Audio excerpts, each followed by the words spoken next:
I drove 14 hours to attend my son's wedding. Not flew, drove. Because I wanted to bring the china cabinet that had belonged to my mother and her mother before her, and I thought maybe it would be a wedding gift that meant something.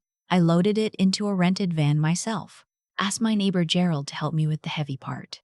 He threw his back out a little and wouldn't tell me, but I saw him wincing when he walked back to his house. I didn't know that cabinet would become the first thing I'd regret bringing. My son's name is Theo. He's 34. He has his father's jaw and my stubbornness, though he'd never admit to the second part. When he called to tell me he was getting married, I was standing at my kitchen sink washing a coffee mug, and I remember thinking, finally. He'd been with Naomi for 2 years by then. I'd only met her once, briefly, at Thanksgiving when they came through town. She was pretty and polished and shook my hand like we were closing a business deal. She came from money. Real money. The kind where her parents have a family name people recognize and a house in Connecticut with actual grounds, not just a yard. I came from teachers. My mother taught 3rd grade for 31 years. My father drove a school bus. I taught middle school English for 28 years until my knees told me I was done. I want to say that up front because it matters to everything that comes after. Theo called me 6 weeks before the wedding. He said, "Mom, so Naomi's family is going to be there in big numbers, and I want to make sure things go smoothly." I said, "Of course they will. What do you need?" He was quiet for a moment. Then he said, "When you get there, it might be easier if you just let me do the introductions. Don't go up to people and say you're my mom right away. Just let things unfold naturally." I stood there holding my phone, and I thought I must have misunderstood. "What do you mean? Don't say I'm your mother." "I just mean her family can be a little traditional, formal. They need context before they. It's not a big deal, Mom. Just let me handle it." I should have said no right there in that phone call. I know that now.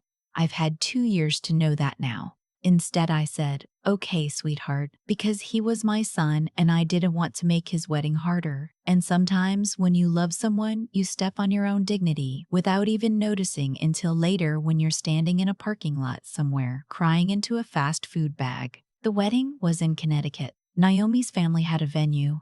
Not a rented venue, a family venue, a restored farmhouse on their property that they apparently used for events.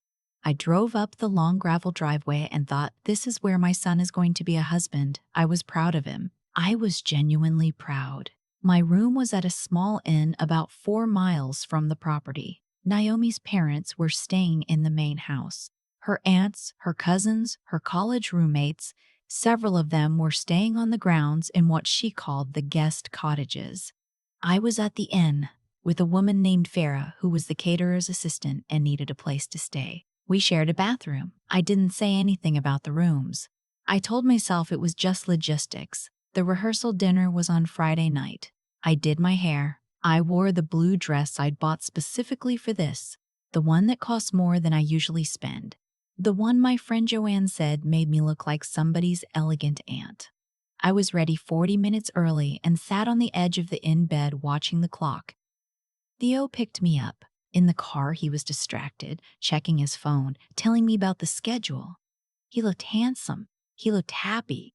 He also looked like he'd forgotten something important and was trying to remember what it was. At the dinner, I was seated at a table near the back with some of Theo's college friends. They were lovely. We talked about things. But I could see the table at the front where Naomi's parents sat, where her grandparents sat, where her grandparents sat, where the important family sat. I watched the way her mother reached over and touched Theo's hand, the way her father laughed at something Theo said and put his arm around his shoulders. Nobody introduced me. Theo walked me around for maybe 15 minutes before dinner. And when we passed people, her aunts, her parents' friends, he said, "This is Vivian. She's a dear family friend who made the drive up." Vivian. He gave me a name that wasn't mine and a relationship that wasn't real. I smiled. I extended my hand. I said, "So nice to meet you." Over and over. I'm not a woman who cries easily. I spent 28 years in a classroom full of 12-year-olds. You learn to keep your face steady. But that night, in the inn bathroom, I turned on the shower so Vera, the caterer's assistant, wouldn't hear me through the wall. I want to explain something about that china cabinet I drove 14 hours to bring. My mother received it as a wedding gift in 1959. She kept her good dishes in it, the ones she only used at Christmas and Easter. When I was little, I used to press my nose against the glass and look at the plates with the blue flowers and think they were the most beautiful things in the world. When my mother passed, she left it to me. When I found out Theo was getting married, I spent 3 weeks refinishing it, sanded it by hand, restained it, replaced 2 of the small brass hinges. I wanted it to be perfect for him. I'd had it loaded into the van before I even asked if they wanted it. The morning of the wedding, I helped set up for 4 hours, not because anyone asked me to, because I needed to be useful, needed to do something with my hands, needed to stop sitting in that in-room feeling like a spare part. I helped arrange centerpieces. I helped hang something with ribbon on the barn doors. I refilled water pitchers. One of the venue staff thanked me, and I almost told her I was the groom's mother and stopped myself because I wasn't sure that was my information to give. Think about that for a moment. I wasn't sure I was allowed to tell a stranger that I was the groom's mother at my own son's wedding. The ceremony was beautiful. It was. Naomi looked like something from a magazine. Theo cried a little when she walked in, which surprised me because I didn't know he was a person who cried. And I sat in my row, not the front row, not even the second. I was in the 4th row, and I watched my son get married, and I felt happy and sad and small all at once. At the reception, I was seated with Theo's college friends again. Fine people, but I was not at the family table. I was not introduced in the toasts. Naomi's father gave a long, beautiful speech about his daughter and his new son-in-law. Naomi's mother cried. Her grandmother was helped to the microphone and said 3 sentences that made everyone laugh and cry at the same time. There was a moment, and I have thought about this moment many times since, when the DJ asked all family members to the dance floor, parents of the bride and groom, grandparents, siblings. I stood up. Then I looked at Theo across the room, and he gave me the smallest, barely perceptible shake of his head. I sat back down. A woman at my table named Christy, who had been Theo's roommate junior year, looked at me, and then looked at Theo, and then looked back at me. She started to say something, and then stopped. She reached over and put her hand on mine briefly. She didn't say anything. She didn't have to. After the dancing started, I went outside. There was a garden area with string lights and some wooden chairs, and I sat in one and watched the lights and breathed. After a while, Theo came and found me. He sat down in the chair next to me, and we looked at the lights together, and neither of us spoke for a while. Then he said, I know it's been a lot. I said, has it? He rubbed his face. He looked tired and young, and like the 10-year-old he used to climb into my bed during thunderstorms. Naomi's family has expectations about how things look. You understand? I said, I understand what you're asking me to understand. I'm not sure I understand why. Her parents are old-fashioned. They have a certain way. I just needed this weekend to go smoothly, and having a mother present would have made it go less smoothly. He didn't answer that. I want to tell you about the china cabinet again. I had arranged for it to be delivered to their apartment the following week. Theo had seemed genuinely happy when I told him about it. He knew what it meant. He knew the history. He'd grown up looking at it the same way I had, pressing his little nose against the glass at Christmas. About a week after the wedding, I got a text, not a call, a text. It was from Naomi. It said, Hi. So the cabinet arrived. It's gorgeous. We're going to put it in the guest room for now. We're going for a more minimal look in the main space, and it's a bit much for what we're going for. Hope you understand. Shh. A bit much. My mother's china cabinet, 65 years old, refinished by my own hands, driven 14 hours. A bit much. I sat with that text for 3 days. I didn't respond. I wasn't sure what to say that wouldn't set something on fire. Then I thought about the deed. When Theo was 27, he wanted to buy his first apartment. He had some savings and a decent salary, but not enough for a down payment in the city. and I gave him $82,000. I had it. I'd been careful my whole life.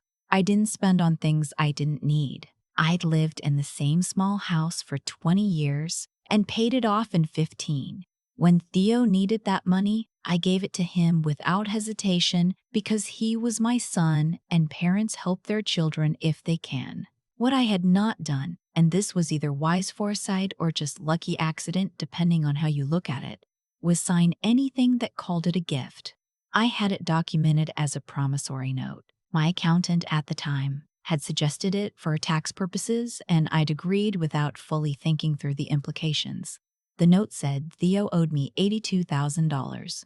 We'd never talked about repayment. I never expected it. But it existed. And when they sold that first apartment 2 years ago and bought a larger place using the equity, that equity included my $82,000. I did not plan any of what came next. I want to be clear about that. I'm not a strategic person by nature. I am a retired English teacher who likes tomato gardening and mystery novels, and was not, until recently, someone who understood what leverage meant in a practical sense. But I had a conversation with my friend Joanne, who is a retired family law paralegal and has strong feelings about people who are treated unfairly. I told her everything about the rehearsal dinner, about Vivian, about the family dance floor, about the china cabinet in the guest room. Joanne was very quiet. Then she said, "Honey, you know about the note?" I said yes. She said, "Have you thought about what that means for the new place?" I hadn't. Not fully. We talked for 2 hours. I want to be careful here about what I actually did, because I am not someone who wanted to punish my son. That is important. Punishment was not the goal. What I wanted, what I needed, was to be seen, to be acknowledged, to exist in my son's life as his mother and not as a footnote that was tidied away when inconvenient. So I wrote a letter, not a legal letter, not a demand, a letter in my own handwriting on the good stationery I've had since my teaching days, the cream-colored paper with my initials at the top. I addressed it to Theo, not to both of them. It was for my son. I told him I loved him. I told him I was proud of the man he was in most of his life. I told him I remembered every hard thing I had done to make sure he had opportunities, not to hold those things over him, but because I wanted him to understand that I was a person with a history, and that history included him, and that being erased from his public life while still being useful to his private one was something I could not continue to accept.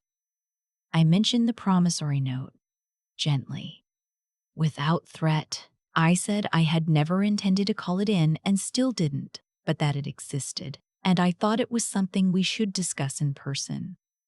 Calmly, together. I said I would like to have dinner with him, without Naomi, just once.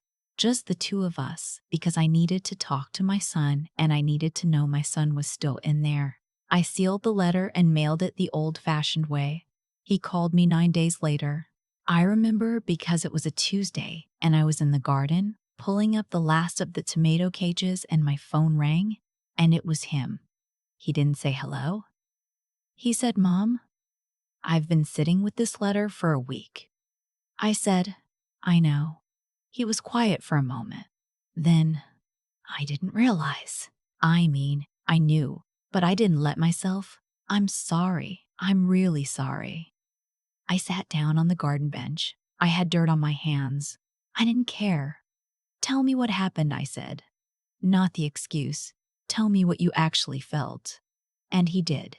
He told me about the pressure he'd felt, how Naomi's family had a way of making him feel like he was always slightly not enough, always a little rough at the edges, and how he'd internalized that and started trying to smooth things out. And I had been one of the things he tried to smooth.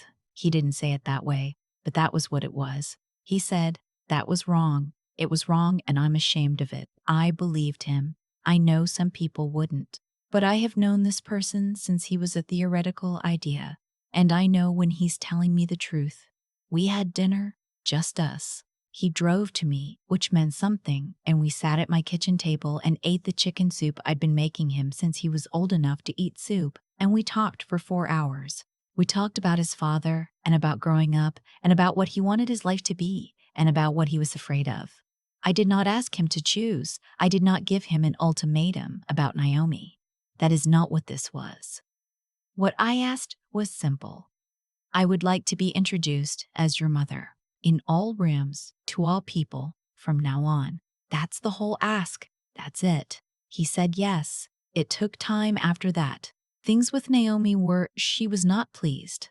I think she had built a certain architecture in her mind about what her life looked like, and I didn't fit the design. But Theo held the line in a way he hadn't before. And slowly, things shifted. The china cabinet came back to me. Eventually, Theo drove it back himself. Said he didn't want it in a guest room either. It's back in my living room now, with my mother's dishes behind the glass. The ones with the blue flowers. I refinished it a second time. It's better now than it's ever been. Last Christmas, Theo and Naomi came to my house. First time they'd been here together. Naomi stood in front of that cabinet for a long time. She didn't say anything at first. Then she asked who had refinished it. I said I had. She said both times. I said yes. She was quiet. Then she said, my grandmother has one like this. She won't let anyone touch it. Good, I said. Some things shouldn't be touched. They should just be kept. I don't know what she made of that. Maybe nothing. Maybe something. She helped me set the table that night, which she hadn't done before. And she asked me how long I'd been making the apple cake. And I told her about my mother teaching me when I was 7 years old. We're not close. I'm not sure we'll ever be close in the way I might have hoped. But I am no longer a secret. My son introduced me to his neighbor in the hallway when they left that night. Just simply, without any pause or hesitation, this is my mom. 4 words. Nothing dramatic. Nothing requiring any real effort at all. 4 words I'd been waiting 2 years to hear. I held on to them the whole drive home. I hold on to them still, honestly. Because here's what I've learned at 63 years old.